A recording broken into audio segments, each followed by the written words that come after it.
নবী শিক্ষায় শিক্ষিত হয়েছে। হযরত ওমর ফারুক ওই সময় বলতে লাগলেন, বাবারা ওকে কেউ কিছু বলো না বাবা, ও যেটা বলছে সত্য কথা বলছে। আজ আমি কাঁদছি ও বলার জন্যে নয়।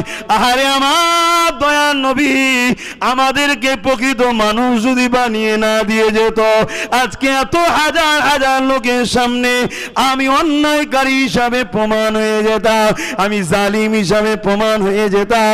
নবী আমার শিক্ষা দিয়েছিল বলে, ওই শিক্ষায় চলি বলে আজকে প্রশ্ন করেছে, আমি ওর উপরে জুলুম করিনি। আর আমার গোটা জামা হলো কি করে, এটা তো আমার কোনো খাবরাবার ব্যাপার নেই, কারণ আমি রাসূলের শিক্ষায় শিক্ষিত হয়ে রয়েছি। এর উত্তরটা আমার ছেলে দেবে। যখনই হযরত ওমর ফারুকের ছেলে মিম্বারে দাঁড়িয়ে গেল, ছেলের জামা